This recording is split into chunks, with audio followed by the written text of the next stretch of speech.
in Hawaii at a Course in Miracles conference we were both speaking at, talking about the same thing. Now it's all changing again, but it's okay. And that was 1994. And I was saying the same thing now as I was saying then. I went through the whole, in the Course of Love, I went through the whole chapter, wholeheartedness and the embrace. And there were a bunch of points that I came across in this that I wanted to share tonight so that we could really get the core idea that it's talking about, if that's okay. And the first few points that Spirit allowed me to say and to write down was this. Check this out. It says, the world is only the place of your interaction with everything that lives within you, sharing one heartbeat. So all day long, you're just interacting with yourself. Then it said, seek to return to the heart connection. The reason why I come to these classes on Thursday night is so that I can experience the heart connection. To be perfectly honest with you, it's really not about any of the concepts or the ideas or the analyzation of the ideas that really turn me on about being here. It's two things that turn me on about being here. Getting a chance to connect with you and feel the love, and getting a chance for 1 hour to talk about something that I really want to hear for a change, that really feels exciting and different from worrying about my bills or what's going to happen in my relationship or what's going on in my job or what's going on with my body. It's like, I'm so glad that I take at least an hour a week, that I take a break from that focus all the time, and then get a chance to share it with some more people that want to. Then it says the third point was, wrap the arms of the world, wrap the arms of love around the world and comfort the world, but do it in your mind and do it in your heart. So the world sounds kind of big to me. So what I'm going to do is I'm going to do it to you.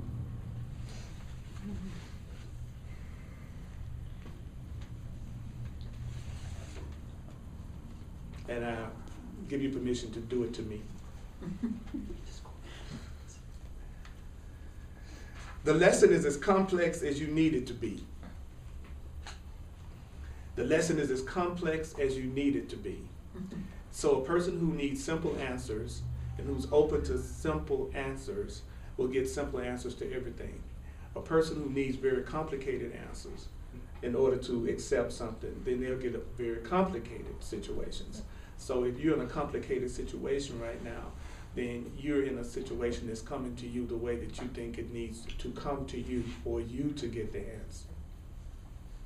So everything that's going on in your life right now is the way for you to get your answer. Whatever it looks like is going on right now. It's the way you decided to receive your answer. There's a lot of ways to receive your healing, but what you're going through right now is as complicated as you need it to be to get your attention. Some people, the answer doesn't get their attention until they're going through something really hard and tragic. Some people, they can get the answer when they're having a good time. However your life is right now, that's the complexity level that you need in order to get your answer. It's as complex as you need it to be. The first step, do you know that the very first step is to forget that you might not feel holy and innocent about yourself. Right now, just forget that you might not love yourself as much as you think you should. Right now, just forget the ordinary way that you normally see yourself. Just for a second, forget that you don't see yourself as being the most innocent thing around. Forget that you don't see yourself as being the most innocent thing around right now. Forget that the world doesn't appear to be sacred. Forget that the world doesn't appear to be sacred. The world doesn't appear to be sacred. Sometimes when you look at what's going on, I don't know about you, but most of the time when I read the newspaper or when I listen to the news, and I do that a lot, because it's one of the curriculums that the Holy Spirit has me in right now in order for me to wake up to who I really am. See, we're all in a school. And in this school, we're here to learn the true meaning of love, and we're here to get rid of all the blocks to keep us from experiencing our joy and experiencing who we really are. It's going crazy right now. Okay. It was the Holy Spirit. Yeah.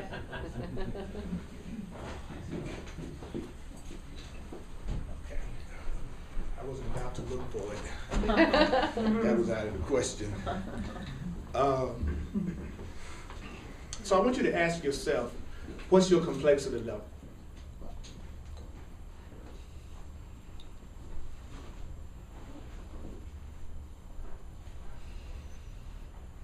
When I read the paper and I listen to the news, and I'm looking at these magnified, isolated events of fear, and I listen to how everybody who's talking about it, it seems to be looking at it as if it's really real, that it's it's insane. Do any of you, anybody beside me, perceive that this world is insane? Mm-hmm. Is there anybody in this room that would be willing to admit that you see the world as being completely insane? Yeah. Okay. Yeah. Those of you who see it that way, you're absolutely attaining your sanity. One of the ways you can tell when you're beginning to become sane is that the saner you become, the more insane the world seems. Mm-hmm. So if you don't think the world is insane, it's because you're insane.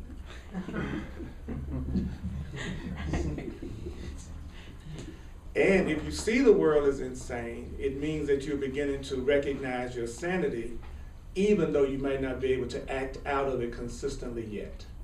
Because the first step is to see it.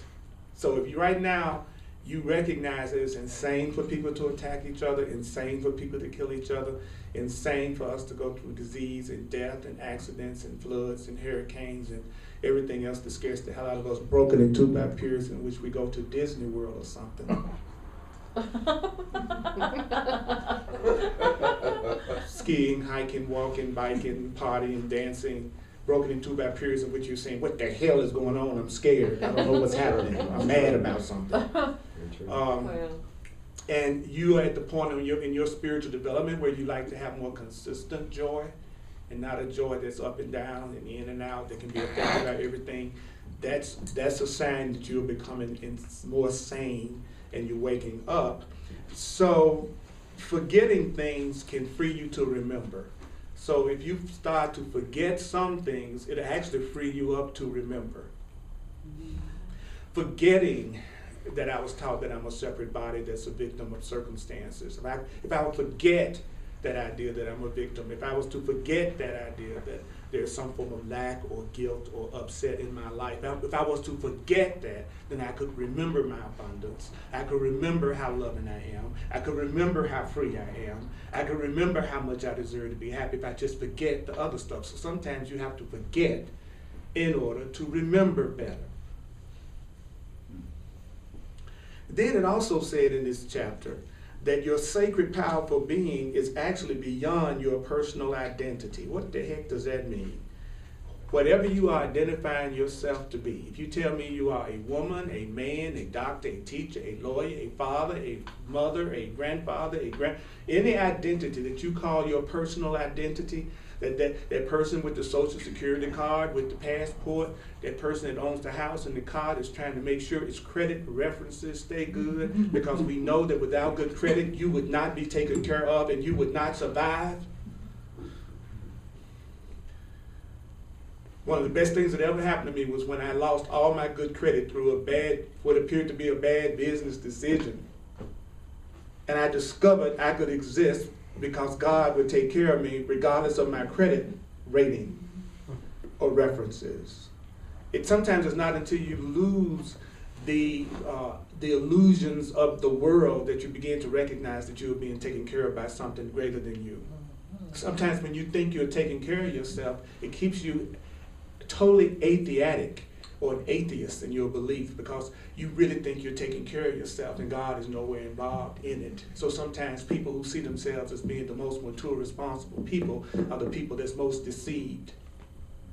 Because at least the person that's going through hell knows that their illusions don't work. But the person who think that their plans is turning out the way they want to is really prone to think there's nothing greater than their own ego. So that means that No matter what you're experiencing right now, you got an opportunity to recognize how cool you are right now, and how loved you are right now, and how powerful you are right now. So it says, forgetting things can free you to remember your sacred, powerful being. So right beyond Earl Purdy is my sacred, powerful being. As a matter of fact, my sacred, powerful being is the one that put me here in the first place. Beyond the you that's sitting in the chair is what put you here in the first place. The you that put you here in the first place is beyond the you that's sitting in the chair listening to me right now. The you that's sitting in the chair listening to me right now is not you. The you that's sitting in the chair listening to me right now is the you made up.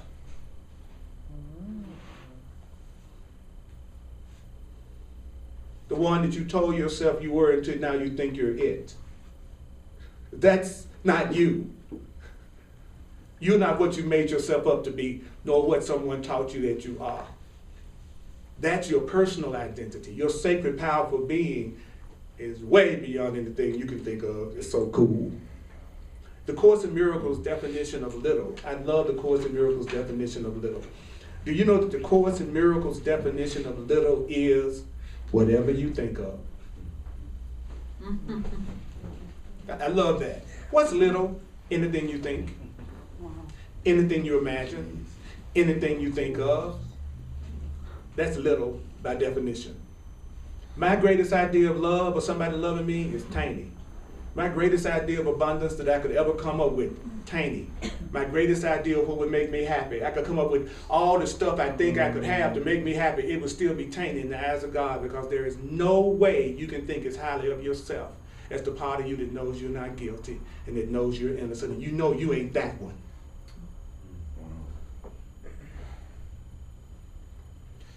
Then it says, you are the beauty of the world, and peace resides within you.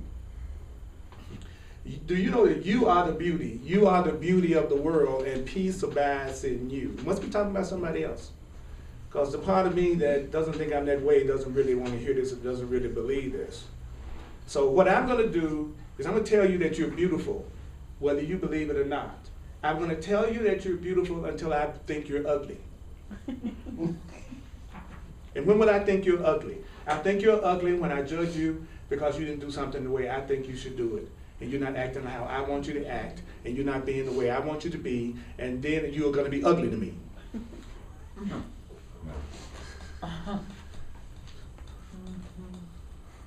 I promise you, I'll like you until you mess with me.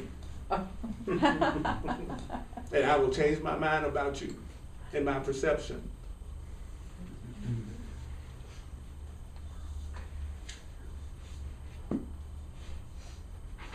But you are the beauty of the world, and peace does abide in you. Aren't you glad that the truth of your being doesn't have anything to do with my moods? Aren't you glad that the truth of your being has nothing to do with what anybody else thinks about you? Isn't it wonderful that God loved us so much that God would never leave us to be the ones to judge us and fix us? It would be a cruel God that would make my recognition of value be based on your perception of me.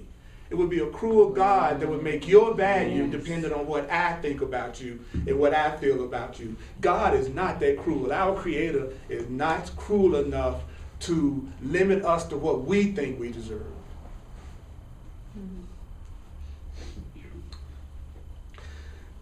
Only lack of self-expression leads to powerlessness.